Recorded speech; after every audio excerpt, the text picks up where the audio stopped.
Hello and welcome to this week's episode of Did Shakespeare? My name is Cassidy Cash, and this week we'll be asking, did Shakespeare have siblings?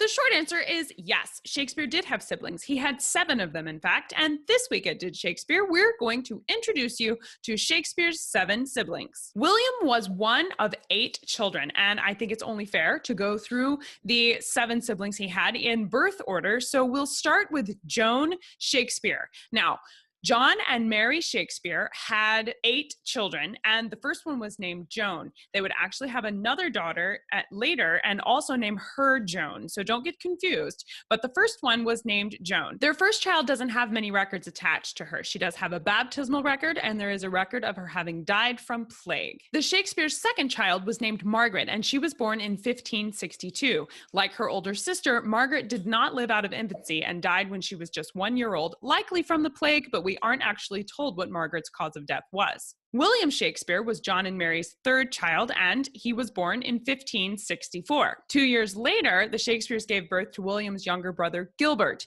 Gilbert would be a rarity among his brothers and sisters and grow up into adulthood. He actually has an interesting story among Shakespeare's siblings, mostly because we know so much about Gilbert and we really don't know that much about Shakespeare's other siblings. Gilbert is thought to have been named after a family friend of John and Mary Shakespeare, Gilbert Bradley. Gilbert Bradley was a glover, and I don't know how much he influenced young Gilbert Shakespeare, but Gilbert Shakespeare would grow up to become a haberdasher. Haberdasher is not a word we have here in the United States, or at least one that's not used frequently. So let me explain what that is. A haberdasher is someone who works in men's clothing, specifically dealing in thread, needles, and ribbon. It's a trade related to being a glover, so it's likely that Gilbert Shakespeare could have been influenced by his namesake. We also have record that Gilbert was in London in 1597, though we don't know if he saw any of his brother's plays while he was there.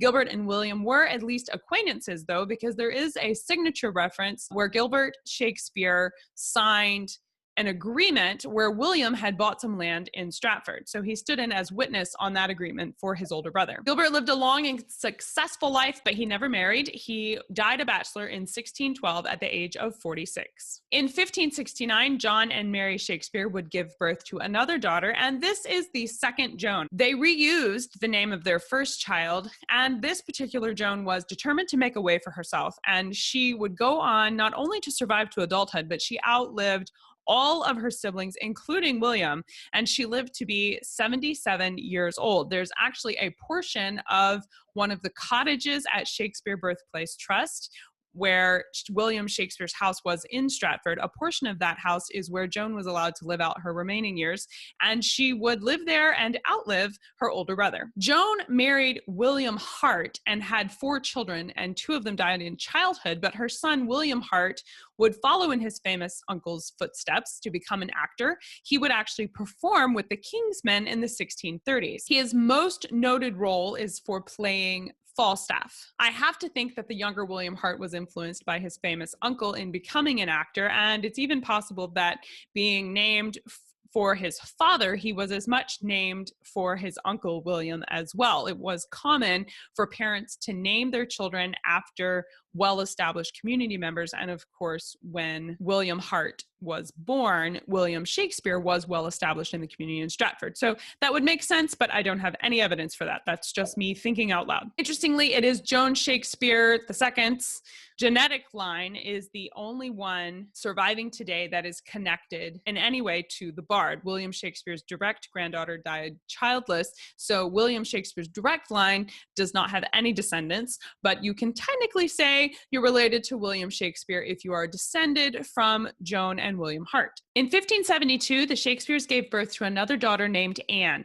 Anne would live to be 8 years old. At the time of her death, the Shakespeare family were suffering from a tremendous burden of debt debt.